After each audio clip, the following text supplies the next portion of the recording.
ABC education academy के YouTube platform पर आपका स्वागत है। आज हम लेकर आ रहे हैं आपके लिए हिंदी व्याकरण का एक वीडियो कोर्स, जिसमें संपूर्ण हिंदी व्याकरण से संबंधित इंपॉर्टेंट टॉपिक यहाँ पर कवर किए जाएंगे। ठीक है, सबसे पहला टॉपिक जो मोस्ट इंपॉर्टेंट है वो है आपका वर्णमाला। इस चैप्टर से सभी एग्जाम्स में, जो भी एग्जाम्स है, चाहे वो सेंट्रल लेवल का हो, चाहे स्टेट लेवल का हो, चाहे आपका यूकेपीएससी हो, upper PCS, lower PCS, mains हो, चाहे प्री हो, ठीक है, तो सभी जगह पर इस टॉपिक से क्वेश्चन आपके पास पूछे जाते हैं। तो मोस्ट इंपॉर्टेंट चैप्टर है और कोशिश करेंगे कि एक ही वीडियो में ये कंप्लीट कोर्स हम लोग कवर कर लें। ये कंप्लीट जो टॉपिक है इसे कवर कर ले, या फिर अगर लेक्चर थोड़ा लंबा होता है तो इसे 2 पार्ट में कवर कर लेंगे। ठीक है, तो जैसा आप देख रहे हो यहाँ पर वर्णमाला की मास्टर क्लास है, यानी मुझे नहीं लगता है कि कोई भी क्वेश्चन आपका यहाँ पर छूट जाएगा जो भी एग्जाम में पूछा जाता है। ठीक है, चलिए, तो स्टार्ट करने से पहले कुछ बेसिक चीजें जो हैं हमें यहाँ पर देखनी होंगी। फॉर एग्जाम्पल, वर्णमाला है क्या? ठीक है, वर्णमाला किसे कहते हैं? तो अगर हम इसकी परिभाषा देखें, कोई भी बुक आप उठा के देख लीजिए, वहां पर एक बहुत डिफाइन करके इसे कहा गया है कि वर्णों का क्रमबद्ध एवं व्यवस्थित समूह। ठीक है, तो क्या कहा गया है? वर्णमाला किसे कहते हैं? वर्णों का क्रमबद्ध एवं व्यवस्थित समूह। यानी अब बेसिक चीजें आप सभी को पता ही होंगी, जैसे वर्ण क्या होते हैं, स्वर किसे कहते हैं, व्यंजन किसे कहते हैं, वो आगे हम अभी डिस्कस भी करेंगे। उससे पहले थोड़ा सा हम एक चीज देख लेते हैं भाषा के बारे में। भाषा शब्द की उत्पत्ति अगर देखा जाए तो भास धातु से हुई है। ठीक है, ये जो भास धातु है ये किस भाषा से संबंधित है? संस्कृत भाषा से। तो संस्कृत की भास धातु से हुई है। इसका अर्थ अगर देखें तो इसका अर्थ क्या है? इसका अर्थ है बोलना। ठीक है, यानी भाषा का संबंध बोलने से है, बट बोलने के साथ साथ धीरे धीरे क्या हुआ, भाषा को लिखने की आवश्यकता पड़ी होगी, है ना? तो लिखने के लिए हमें क्या पड़ा? हमें किस चीज की आवश्यकता थी? लिपि की आवश्यकता रही होगी। ठीक है ना? और लिपि क्या होती है कि भाषा को लिखने के लिए संकेतों की आवश्यकता होती है। ठीक है, भाषा को लिखने के लिए किसकी आवश्यकता होती है? संकेतों की आवश्यकता होती है। और इन संकेतों का अगर हम देखें,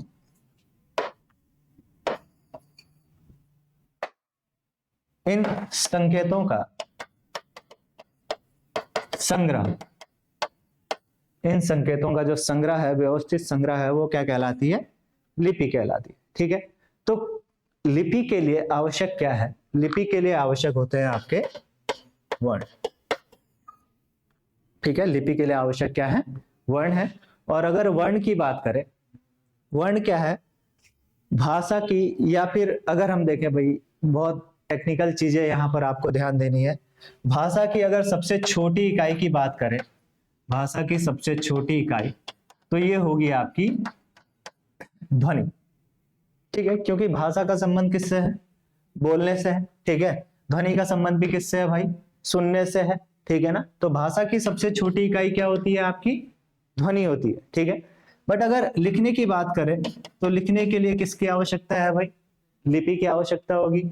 और लिपि की जो छोटी इकाई होगी वो क्या होगी? वर्ण। ठीक है, वर्ण क्या है? जिसके टुकड़े नहीं किए जा सकते। ठीक है, तो उसे क्या कहते हैं? वर्ण कहते हैं। तो लिपि की सबसे छोटी इकाई क्या है? वर्ण कहलाती है। या फिर इसे एक और चीज में देखकर एक और तरीके से अगर हम डिस्क्राइब करें तो क्या है भाषा की सबसे छोटी लिखित इकाई, भाषा की सबसे छोटी लिखित इकाई अगर देखा जाए तो क्या है, वर्ण है। तो वर्ण के बारे में आपको इतनी डिटेल में चीजें याद रखनी है, बहुत इंपॉर्टेंट है, एग्जाम में बहुत बार क्वेश्चन पूछा गया है। ठीक है, चलिए फिर से वापस आते हैं। तो इन्हीं वर्ण, जो मैंने आपको वर्ण समझाए तभी वर्ण क्या होते हैं, उन्हीं वर्णों का क्रमबद्ध एवं व्यवस्थित समूह ही क्या कहलाएगा, वर्णमाला कहलाएगा। अगर हिंदी वर्णमाला की बात करें, इसकी बात करें, अगर हिंदी वर्णमाला की अगर बात करें तो हिंदी वर्णमाला में कुल वर्णों की संख्या, कुल वर्णों की संख्या अगर देखी जाए तो कितनी होगी भाई, 52 है, 52 है। ठीक है, ये फैक्ट आपको डायरेक्टली याद रखना है, एज इट इज याद रखना है, क्योंकि एग्जाम में सीधा सीधा बहुत आसान शब्दों में ये चीजें पूछ ली जाती हैं। ठीक है, आप लोगों से, जो भी लोग इस वीडियो को देख रहे हैं, वो एक काम करिएगा, जो यहाँ पर 52 वर्ण लिखे हैं कि 52 वर्ण हिंदी वर्णमाला में स्थित हैं, ठीक है, उनको जरा एक बार लिखने की कोशिश करें 52 है कि नहीं है। आई एम श्योर कि मैक्सिमम लोग कंप्लीट 52 वर्ड तो लिख नहीं पाएंगे। इस लेक्चर को देखने के बाद आपको कंप्लीट 52 वर्ड कौन कौन से हैं, उनका वर्गीकरण किस प्रकार से किया गया है, ये सारी चीजें आपको देखने को मिल जाएंगी। बट फिर भी फिलहाल कोशिश करके देखिएगा, जिसे लगता है कि मुझे भाई मैंने बचपन से बहुत अच्छे से पढ़ा है, ठीक है, वो एक बार कोशिश करके देख ले। ठीक है, चलिए, इन्हीं वर्णों को दो अलग अलग भागों में विभाजित करा गया है हिंदी वर्णमाला में। एक है आपका स्वर और दूसरा है व्यंजन। ठीक है, स्वर को इंग्लिश में आप लोग वॉवल के नाम से भी जानते होंगे, ठीक है, और व्यंजन को कॉन्सोनेंट के नाम से भी जानते हो। ठीक है ना, स्वर और व्यंजन। ठीक है, अब थोड़ा सा इनके बारे में आपने पढ़ा ही होगा। स्वर किसे कहते हैं? स्वर ऐसे वर्ण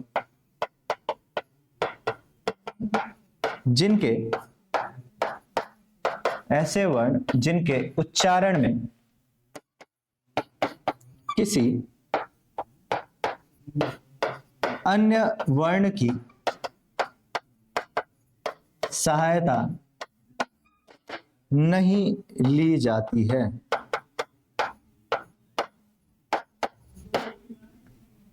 ठीक है, ये परिभाषा आपके पास बुक्स में बहुत अच्छे से दी गई है। ऐसे वर्ण जिनके उच्चारण में किसी अन्य वर्ण की सहायता नहीं ली जाती है। अब यहां पर ध्यान देना है, ठीक है, परिभाषा में जो जो इंपॉर्टेंट चीजें हैं वो मैं अंडरलाइन करता रहूंगा, आपको उस पर फोकस करना आवश्यक है। ठीक है, यहां पर बात करी गई है केवल उच्चारण की।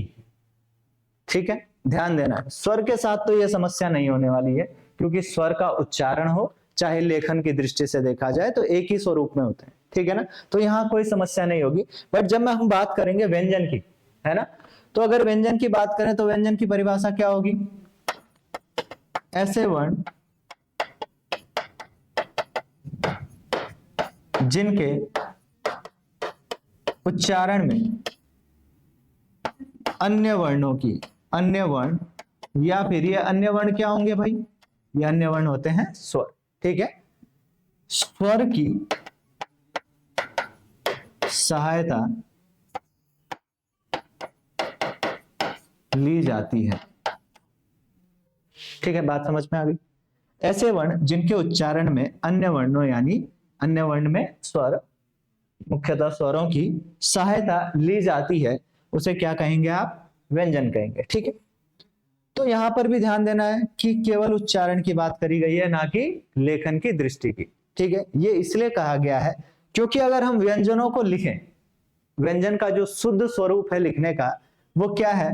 वो उसका हलंत स्वरूप है। फॉर एग्जाम्पल क क्या है? व्यंजन है। तो क के साथ अगर लेखन की दृष्टि से देखें तो इसका शुद्ध स्वरूप क्या है? क के नीचे हमें क्या लगाना पड़ेगा भाई?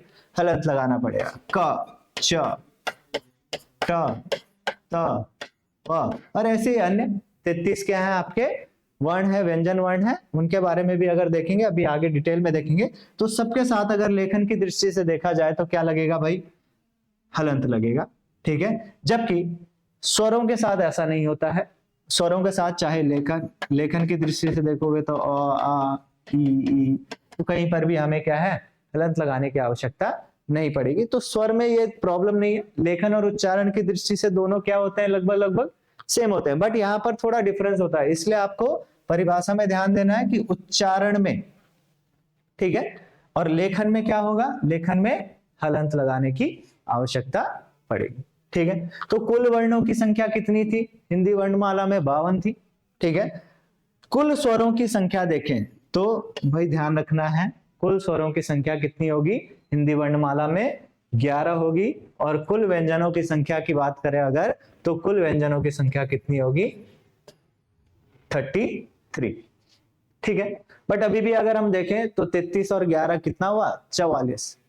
ठीक है ना, बचे कितने भाई, अभी भी 8 है ना। वो 8 वर्ण कौन कौन से हैं वो भी हम आगे देखेंगे। ठीक है, धीरे धीरे लास्ट में मैं 52 वर्ण कौन कौन से थे, उनका वर्गीकरण किस प्रकार से किया जाएगा, वो सारा मैं आपको एक ही स्लाइड में कंप्लीट तरीके से एक ही जगह पर रख दूंगा, ताकि आपको आगे कोई समस्या ना हो। ठीक है, चलिए थोड़ा सा आगे चलते हैं। ये हमने देख लिया है, इसे थोड़ा सा आप लोग नोट कर लीजिएगा, बहुत इंपॉर्टेंट है।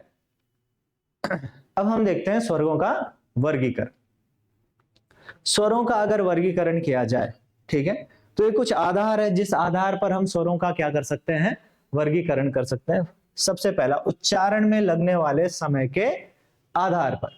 ठीक है, स्वरों के उच्चारित करते समय कितना लग रहा है, उस आधार पर अगर हम वर्गीकरण करें स्वरों का, तो वो 3 तरीके से किया जा सकता है, ह्रस्व स्वर, दीर्घ स्वर और प्लुत स्वर। ठीक है, ध्यान रखना है कौन कौन सा है, ह्रस्व स्वर, दीर्घ स्वर और प्लुत स्वर। ठीक है, ये अभी डिस्कस करेंगे डिटेल में, बस आप ये देख लीजिए, एक बार ओवरव्यू बना लीजिए दिमाग में कि क्या क्या चीजें कहां कहां से क्वेश्चन आ सकते हैं। ठीक है, दूसरा अगर हम आधार देखें, जीवा के प्रयोग के आधार पर, यानी जीभ का कौन सा हिस्सा ज्यादा प्रयोग किया जा रहा है, उस आधार पर अगर स्वरों का वर्गीकरण देखा जाए तो कौन कौन से, अग्र स्वर, मध्य स्वर और पश्च स्वर। यानी जीभ के अगर अग्रभाग का ज्यादा प्रयोग किया जा रहा है तो उसे हमने अग्र स्वर कह दिया। जीभ के अगर मध्य भाग का ज्यादा प्रयोग किया जा रहा है तो उसे मध्य स्वर, और जीभ के अगर पश्च भाग का ज्यादा प्रयोग, यानी पीछे वाले हिस्से का ज्यादा प्रयोग किया जा रहा है तो उसे हमने कह दिया पश्च स्वर। ठीक है, मुख द्वार खुलने के आधार पर, यानी मुख द्वार कितना खुल रहा है ना, ठीक है, उस आधार पर अगर देखें तो इसे 4 तरीके से वर्गीकृत किया जा सकता है, समृद्ध स्वर, अर्ध समृद्ध स्वर, विवृत स्वर और अर्ध विवृत स्वर। यहां पर आपको एक चीज बहुत अच्छे से ध्यान रखनी है, मैं इंग्लिश में लिख दे रहा हूं ताकि आपको रिकॉल करने में या समझने में आसानी हो। ठीक है, समृद्ध को आप कह दीजिए क्लोज और विवृत को कह दीजिए ओपन। अब आपको आसानी से समझ में आ जाएगा, समृद्ध मतलब क्लोज, मुख द्वार बंद रहता है उच्चारण करते समय, क्लोज रहता है, बहुत कम खुलता है, वो समृद्ध। अर्ध समृद्ध इससे थोड़ा सा ज्यादा खुलेगा। ठीक है, विवृत में मतलब ओपन पूरा खुलेगा, और अर्ध विवृत में मतलब थोड़ा सा कम खुलेगा। ठीक है, तो इस आधार पर देखेंगे, तो मुख द्वार खुलने के आधार पर हमने देख लिया 4 प्रकार के हैं, समृद्ध स्वर, अर्ध समृद्ध स्वर, विवृत स्वर और अर्ध विवृत स्वर। चलिए और नीचे आ जाइए, अगर होठों की आकृति के आधार पर, होठों की आकृति किस प्रकार की है, ठीक है, उसके आधार पर वृत्तामुखी, अर्धवृत्तामुखी और अवृत्तामुखी। वृत्त का मतलब होता है सर्किल, गोला। ठीक है, यानी जिनके उच्चारण मुख क्या होता है, सर्किल के रूप में गोल रहता है। ठीक है, होठों की आकृति गोल होती है, उसे वृत्तामुखी। अर्धवृत्तामुखी में क्या होगा भाई, आधा गोल है ना, थोड़ा सा कम। ठीक है, अवृत्तामुखी में मतलब सर्किल के रूप में नहीं रहेगा, गोल नहीं रहेगा, वो क्या कहलाएंगे, अवृत्तामुखी स्वर कहलाएंगे। ठीक है, अब देख लेते हैं इनके अंतर्गत कौन कौन से वर्ण आते हैं, जहां से आपके पास मोस्ट इंपॉर्टेंट क्वेश्चन पूछा जाएगा। ठीक है, उच्चारण में लगने वाले समय के आधार पर अगर देखें तो बताया था कि 3 प्रकार के होते हैं, 1, 2 और 3, ह्रस्व स्वर, दीर्घ स्वर और प्लुत स्वर। ठीक है, इन्हें बहुत अच्छे से नोट कर लेना है भाई आप लोगों को। ठीक है ना, ह्रस्व स्वर जिनके उच्चारण में सबसे कम समय लगता है उन्हें क्या कहा जाता है, ह्रस्व स्वर। उच्चारण में सबसे कम समय लगेगा, ठीक है, उन्हें क्या कहा जाएगा? ह्रस्व स्वर कहा जाएगा, ठीक है। और इन स्वरों के अंतर्गत कौन कौन से वर्ण आते हैं? अ, छोटा ई, ध्यान रखना है, छोटा ऊ और री। क्लियर है इतना? यानी वर्णों की संख्या कितनी हो गई? 4, ये भी ध्यान रखना। क्लियर है? इन्हें एक और चीज आपको ध्यान रखना है, ये मात्रा के आधार पर भी अगर हम वर्गीकरण देखें तो यही रहेगा, ह्रस्व, दीर्घ और प्लुत स्वर, है ना। तो मात्रा के आधार पर देखें तो इसे हम क्या कह लेते हैं? एक मात्रिक स्वर भी कह लेते हैं। क्या कह लेते हैं? एक मात्रिक स्वर भी कह देते हैं। तो आपको यह ध्यान रखना, अ, ई, उ और री। नेक्स्ट देखिए, दीर्घ स्वर। दीर्घ मतलब थोड़ा सा ज्यादा बड़ा, है ना। यानी ह्रस्व स्वर की तुलना में, ह्रस्व स्वर की तुलना में अधिक समय लगता है, ठीक है, ये आपको ध्यान रखना। अगर हम ह्रस्व स्वरों से तुलना की जाए, ठीक है, उच्चारण में लगने वाले समय के आधार पर, तो दीर्घ स्वर में अधिक समय लगेगा, ठीक है। और इन बाकी, इसके अलावा जो बाकी बचे हुए स्वर है ना, वो देख लीजिए, आ, बड़ी ई, बड़ा उ, ए, आई, ओ एंड औ, ठीक है। संख्या देखी जाए तो 3, 3, 6 और 1, 7। इन दोनों को जोड़ दिया जाए तो कितना हो गया? 11। और मैंने स्टार्टिंग में बताया था आपको कि हिंदी वर्णमाला में स्वरों की संख्या कितनी होती है? 11 होती है। तो यह चीज आपको यहाँ पर ध्यान देनी है ना। अब एक मात्रा और बढ़ा दी गई है ना, तो इसे द्वैमात्रिक स्वर भी कहा जा सकता है। दुगना समय लगेगा, ऐसा भी क्वेश्चन आ सकता है। जिन स्वरों के उच्चारण में ह्रस्व स्वर की तुलना में दुगना समय लगता है उसे कहा जाता है, तो क्या कहा जाता है? उसे दीर्घ स्वर कहा जाता है। क्लियर है? चलिए नेक्स्ट आ जाओ, प्लुत स्वर, ठीक है। देखो आपको यहां पर कुछ दिख रहा है अगर, है ना, राम के बीच में ये 5 के शेप में कुछ आकृतियां दिख रही है, हो सकता है ऐसा भी आपने देखा हो, है ना। चौपाइयों में अक्सर इसका प्रयोग किया जाता है, ठीक है ना। तो प्लुत स्वर क्या है? सबसे अधिक समय जिन स्वरों के उच्चारण में लगे, ठीक है। एक चीज तो ये ध्यान रखनी है कि सबसे अधिक समय जिन स्वरों के उच्चारण में लगता है उसे क्या कहते हैं? उसे प्लुत स्वर कहा जाता है, ठीक है। अक्सर इसका प्रयोग चौपाई वगैरह, आपने रामचरितमानस और ये बहुत सारी जो संस्कृत ग्रंथ हैं उनमें जो चौपाइयां हैं, दोहा है ना, तो वहां पर ये सारी चीजें देखी होंगी, ये सिंबल देखे होंगे। यही सिंबल क्या है? प्लुत स्वर कहलाते हैं। और इसे त्रैमात्रिक स्वर भी कहा जाता है। क्लियर है इतना? ठीक है। चलिए एक और चीज, एक बार ग्रुप सी ने, ठीक है, यूके ट्रिपल एससी ने एक क्वेश्चन पूछ लिया था, वह स्वर कौन सा है जिसमें संख्याओं का प्रयोग किया जाता है या संख्या के रूप में जिसे निरूपित किया जाता है। तो ये कुछ 5 टाइप का है ना, ये 5 के जैसा दिख रहा है, ये कुछ 3 के जैसा दिख रहा है। तो वह स्वर कौन सा है? वह स्वर कौन सा है? प्लुत स्वर। ठीक है, आगे बढ़ते हैं। दूसरा आधार क्या है? जिह्वा के प्रयोग के आधार पर, यानी जीभ के किस हिस्से का अधिक प्रयोग किया जा रहा है, उस आधार पर स्वरों का वर्गीकरण किया जाए तो 3 तरीके से किया जा सकता है, ठीक है। अग्र स्वर, मध्य स्वर और पश्च स्वर। यदि जीभ के आगे वाले भाग का अधिक प्रयोग किया जा रहा है तो अग्र स्वर कहलाएगा। मध्य वाले भाग का अगर अधिक प्रयोग किया जा रहा है तो मध्य स्वर, और पीछे वाले भाग का अगर अधिक प्रयोग किया जा रहा है जीभ के तो वो पश्च स्वर कहलाएगा।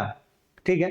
अब यहां पर भाई मैं आपको थोड़ा सा ट्रिक भी बताऊंगा कि कैसे याद रखना है।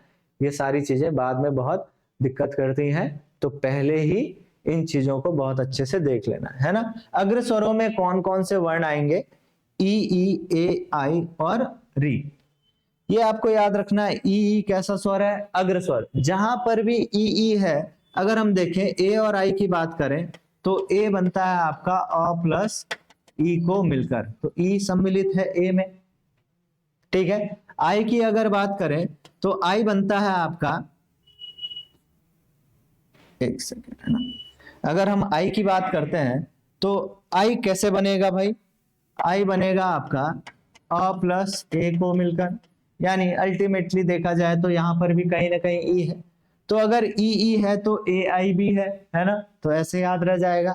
और री उच्चारण भी अगर करोगे ना, री री का उच्चारण करोगे तो आगे वाला जो हिस्सा है जीभ का वो ज्यादा प्रयोग किया जाता है, ठीक है। तो इस तरीके से आपको ये स्वर याद रखने हैं, है ना। अग्र स्वर में क्या क्या आएगा? अ, ई, ए, आई और री, ठीक है। यानी कितने वर्ण हैं? 5 वर्ण। चलिए, मध्य स्वर यानी बीच वाले हिस्से का ज्यादा प्रयोग होगा जीभ के, मोस्ट इंपॉर्टेंट, ठीक है। केवल एक ही स्वर है, बहुत ज्यादा इंपॉर्टेंट है, ठीक है ना, बहुत बार एग्जाम में आया है। मध्य स्वर, निम्न में से मध्य स्वर कौन सा है, ठीक है, आपको पहचानना है। तो निम्न में से मध्य स्वर कौन सा है? केवल एक ही है, वो कौन सा है भाई? अ, ठीक है। पश्च स्वर मतलब पीछे वाले हिस्से का, जीभ के पीछे वाले हिस्से का ज्यादा प्रयोग किया जाएगा। तो अगर आगे देखें पश्च स्वर में कौन कौन से वर्ण आएंगे, तो आ छूट गया था, आ उच्चारण करोगे आ, तो पीछे वाला हिस्सा है ना, ना तो बीच वाले का ज्यादा प्रयोग है ना ही आगे वाले का। उ और ओ और औ, ठीक है। उ याद रखना है, ओ औ अपने आप याद हो जाएगा। कैसे? ओ का अगर हम देखें ओ कैसे बना, तो अ प्लस उ को मिलकर क्या बना? ओ बना, तो उ सम्मिलित है ओ में। आव की अगर हम बात करें तो आव कैसे बना भाई? अ प्लस ओ को मिलकर बना, और कहीं ना कहीं ओ में उ सम्मिलित है। क्लियर है? तो इस तरीके से आपको ये याद रखना है, बहुत इंपॉर्टेंट है। इंपॉर्टेंट मार्क कर दे रहा हूं, नोट भी करते जाना, बहुत ज्यादा इंपॉर्टेंट है, ध्यान रखना। वर्णों में कंफ्यूज मत होना कि कौन कौन से वर्ण किस कैटेगरी के अंतर्गत आएंगे, ठीक है ना। तो अग्र स्वर ई, ए, आई और री, मध्य स्वर अ, और पश्च स्वर आ, उ, ओ और औ, ठीक है। चलिए आगे बढ़ते हैं। मुख द्वार खुलने के आधार पर, यानी मुख द्वार कितना खुल रहा है उसके आधार पर देखें तो 4 तरीके से मैंने कहा था आपको, ठीक है। समृद्ध स्वर, अर्ध समृद्ध स्वर, विवृत स्वर और अर्ध विवृत स्वर, ठीक है।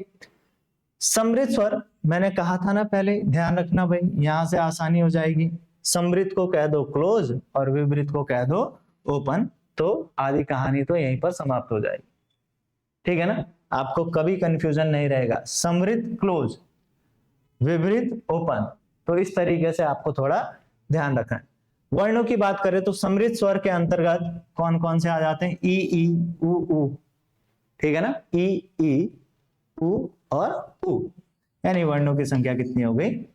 4, ठीक है। उच्चारण भी करोगे तो यहां पर मुख द्वार आपका बंद रहता है मैक्सिमम, तो इस वजह से एक इसके अंतर्गत है, समृद्ध स्वर के अंतर्गत। अर्ध समृद्ध, ए ओ, थोड़ा अधिक हमें क्या करना पड़ रहा है? मुख द्वार खोलना पड़ रहा है एज कंपेयर टू समृद्ध के, है ना। तुलना करें अगर समृद्ध से तो थोड़ा ज्यादा खोलना पड़ रहा है ए और ओ। विपरीत यानी ओपन, आ, अगर आ बोलते हो, ठीक है, तो आपको पूरा मुख द्वार खोलना पड़ेगा, आ, और ये इंपॉर्टेंट है, केवल एक ही स्वर है, मोस्ट इंपॉर्टेंट है, ध्यान रखना। चलिए नेक्स्ट, अर्ध विपरीत स्वर। अर्ध विपरीत में कौन कौन से आएंगे? अ, आई और अ, ठीक है। चलिए आगे बढ़ते हैं। होठों की आकृति के आधार पर वृत्तामुखी, जिसमें गोल हो जाएंगे वो, अर्ध वृत्तामुखी थोड़ा कम, अवृत्तामुखी जहां पर राउंड शेप में नहीं होगा, गोल नहीं होंगे, ठीक है ना। तो वृत्तामुखी में उ, ओ और औ, उ से संबंधित ओ है, ऑटोमेटिकली याद हो जाएगा, कोई प्रॉब्लम नहीं है, बताया था पीछे, है ना, रिवाइंड करके देख लीजिएगा। अर्धवृत्तामुखी में केवल एक ही है, री। अवृत्तामुखी अ, आ, ई, बड़ी ई, ए, आई, ठीक है। तो ये किसके अंतर्गत आएंगे? आपके अवृत्तामुखी स्वर के अंतर्गत।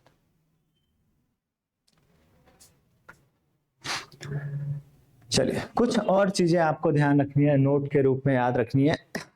स्वरों का मेल, स्वरों का आपस में मेल भी किया जा सकता है ना, यानी एक स्वर को अगर दूसरे स्वर से जोड़ दिया जाए तो कुछ परिवर्तन होते हैं। उस आधार पर अगर देखें तो स्वरों के मेल के आधार पर देखें तो दीर्घ स्वर और संयुक्त स्वर हम कह सकते हैं। आपने दीर्घ संधि पढ़ी होगी, दीर्घ संधि में देखा होगा आपने आ, बड़ी ई, बड़ा ऊ, है ना।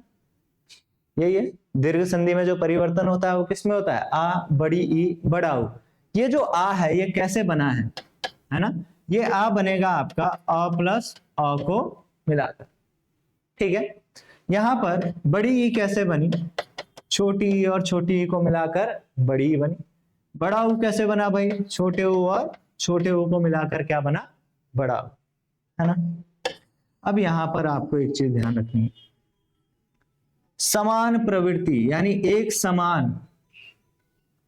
एक समान स्वरों को मिलकर देखा आपने, अ और अ को मिलकर क्या बना, आ। ई और ई को मिलकर क्या बना, बड़ी ई। ऊ और ऊ को मिलकर क्या बना, बड़ा ऊ। और यही स्वर क्या कहलाते हैं आपके, यही स्वर कहलाते हैं आपके दीर्घ स्वर, ठीक है। तो समान स्वरों को मिलकर, ठीक है, जिन स्वरों का निर्माण होता है, ठीक है, वो क्या कहलाएंगे, दीर्घ स्वर। समान स्वरों को, यहां दिख रहा है ना, समान स्वर अ, ई और ऊ, इनको मिलकर, समान स्वरों को मिलकर कुछ स्वर बने जिन्हें हमने आ, बड़ी ई और बड़ा ऊ में देखा, ठीक है, ये कहलाएंगे आपके दीर्घ स्वर। समझते रहना, है ना, बहुत इंपॉर्टेंट है। और अगर हम बात करें संयुक्त स्वर, जहां पर भी संयुक्त शब्द आ जाए, संयुक्त का मतलब है, अगर हम देखें संयुक्त का मतलब है दो भिन्न भिन्न स्वरों को मिलकर, है ना। संयुक्त जहां पर भी शब्द आ जाए समझ लीजिए दो अलग अलग चीजें मिलकर बनी है ना। तो यहां पर भी क्या है, संयुक्त स्वर है, यानी दो अलग अलग स्वरों को मिलकर क्या होगा, कुछ नए स्वरों का निर्माण होगा, वो क्या कहलाएंगे, आपके संयुक्त स्वर कहलाएंगे। जैसे, बहुत अच्छे से देखना, बहुत इंपॉर्टेंट है, अगर हम अ प्लस ई को मिलाएं तो क्या बनेगा, ए, ठीक है। अ प्लस ए को मिला दें तो क्या बनेगा, आई। अ प्लस ऊ को मिलाकर क्या बनेगा, ओ। और अ प्लस ओ को मिलाकर क्या बनेगा, आओ। ध्यान रखना है, बहुत जरूरी है, बहुत इंपॉर्टेंट है, ठीक है। और यही जो स्वर है ये क्या कहलाएंगे आपके, यही स्वर कहलाएंगे आपके संयुक्त स्वर, ठीक है।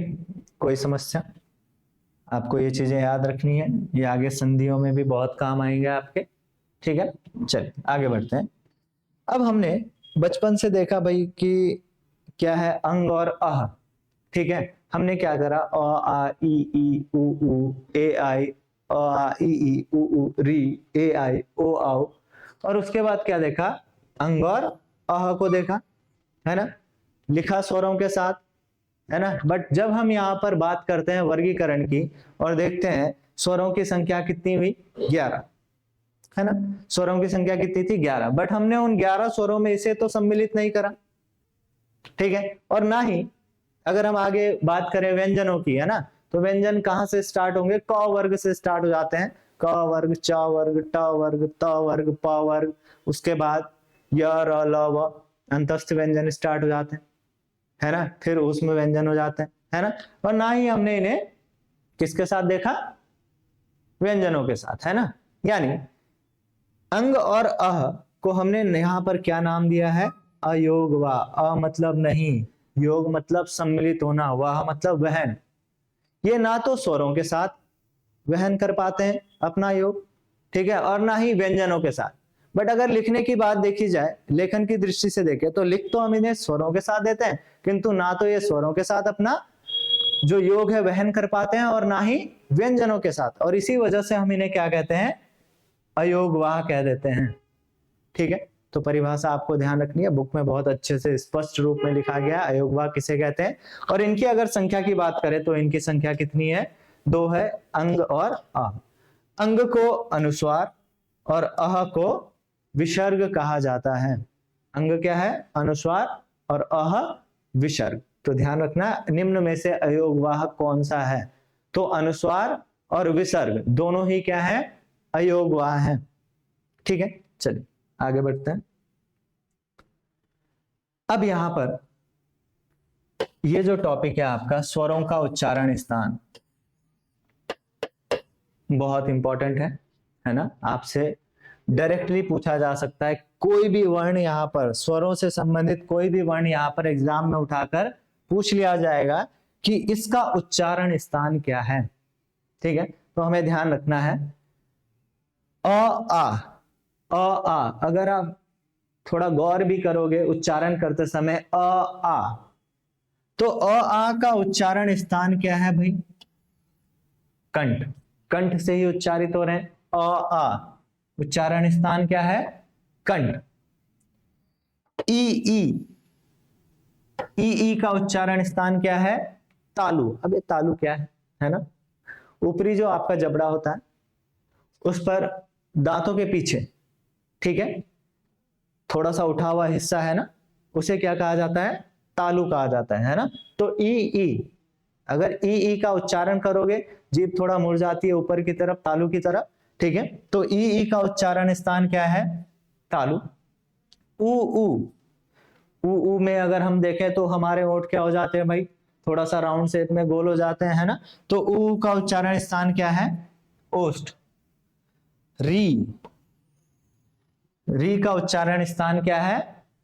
मूर्धा। वही ऊपर वाला जो जबड़ा है, आगे वाला हिस्सा तालु कहलाए दांतों के पीछे का, और पीछे वाला हिस्सा क्या कहलाता है? मूर्धा कहलाता है। ठीक है, तो री का उच्चारण स्थान क्या हो गया? मूर्धा। ए आई का उच्चारण स्थान क्या है? कंठ तालु। अब यहां पर देखो, मैंने कहा था ए किस किस को मिलकर बना? अ प्लस ई को मिलकर बना ए। ठीक है, अ का उच्चारण स्थान क्या था? कंठ। ई का उच्चारण स्थान क्या था? तालु। दोनों को जोड़ दिया, कंठ तालु। ठीक है, क्लियर है? ओ औ का उच्चारण स्थान क्या है? कंठ ओष्ठ। अगर हम ओ की बात करें तो ओ कैसे बना था? अ प्लस ऊ को मिलकर क्या बना था? ओ बना था, है ना? अ का उच्चारण स्थान क्या है भाई? कंठ। और ऊ का उच्चारण स्थान क्या है? ऊ का उच्चारण स्थान क्या है? ओष्ठ। आपने देखा होगा ऊ का उच्चारण स्थान क्या है? ओष्ठ। ठीक है, तो कंठ ओष्ठ। चलिए, तो आपको ये सारी चीजें यहां पर फिलहाल ध्यान रखनी है। ठीक है ना? कंठ प्लस ओष्ठ। ओ औ का उच्चारण स्थान क्या होगा? कंठ और ओष्ठ। ऊ का उच्चारण स्थान क्या था? ओष्ठ। ठीक है, बहुत आसान है। एक बार अगर फिर से रिपीट करोगे तो आसानी से याद हो जाएगा। हालांकि इसका एक फॉर्मूला भी है संस्कृत भाषा। जब आपने संस्कृत व्याकरण अगर किसी ने बचपन में पढ़ी होगी तो आपने देखा होगा अकुव विसर्जनीयानाम कंठ, इचुयसानाम तालु, ऋतु रसाणाम मूर्धा, ऋतु लसानाम दंत, उप ओष्ठ। ये सब फॉर्मूले आपने पढ़े होंगे, वो मैं आपको अंत में बताऊंगा भी, क्योंकि इसके स्वरों के साथ साथ उन फॉर्मूले में क्या है, व्यंजनों के उच्चारण स्थान के बारे में भी बात करी गई है। तो थोड़ा सा अंत में देखेंगे, जब लास्ट में हम स्वर और व्यंजन का कंबाइन तरीके से उच्चारण स्थान के बारे में बात करेंगे, तो वहां पर मैं आपको ये फॉर्मूले डिस्कस कर दूंगा कि इन फॉर्मूलों की मदद से आप कैसे समझ सकते हो कि इनका उच्चारण स्थान क्या है। क्लियर है? चलिए,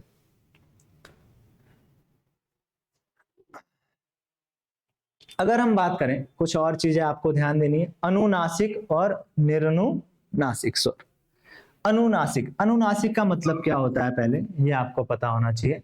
अनुनासिक का मतलब होता है नासिका के साथ साथ मुख का भी क्या है, जिसमें उच्चारण करते समय प्रयोग किया जाए, तो अनुनासिक स्वर कहलाते हैं। ठीक है, और निर्नुनासिक मतलब जिनके उच्चारण में क्या है, केवल मुख का प्रयोग किया जा रहा है। ठीक है, वो क्या कहलाएंगे? निर्नुनासिक स्वर कहलाएंगे। तो यदि कोई भी स्वर है, मान लीजिए अ, इसके ऊपर आपने क्या लगा दिया, चंद्रबिंदा, है ना। यानी किसी भी स्वर के ऊपर आपने क्या लगा दिया, अगर चंद्रबिंदे का प्रयोग कर दिया तो वो क्या कहलाएंगे, आपके अनुनासिक स्वर कहलाएंगे। और निरनुनासिक स्वर जो स्वरों का मूल स्वरूप है, जैसे आ ई ये क्या कहलाएंगे आपके, ये कहलाएंगे निर्नुनासिक स्वर। कभी कभी पूछ लिया जाता है तो आपको थोड़ा सा ध्यान रखना है, टर्मिनोलॉजी याद रखनी है, ठीक है, क्या किसे क्या कहा जाता है, ठीक है। तो अनुनासिक और निर्नुनासिक, ठीक है, आप इसे ध्यान रखिएगा। चलिए, तो फिलहाल के लिए, ठीक है, ये लेक्चर थोड़ा लंबा हो जाएगा, तो इसलिए स्वरों का वर्गीकरण हमने कंप्लीट कर दिया। नेक्स्ट लेक्चर में हम व्यंजनों का वर्गीकरण देखेंगे, और नेक्स्ट लेक्चर में एक लेक्चर आपका जो वर्णमाला वाला है ये भी कंप्लीट हो जाएगा। तो जितनी चीजें यहाँ पर आज डिस्कस करी बहुत इंपॉर्टेंट है, हर एग्जाम में 2 से 3 क्वेश्चन यहाँ पर पूछे जाते हैं, तो आप इसे थोड़ा अच्छे से रिवाइज कर लीजिए। Thank you so much.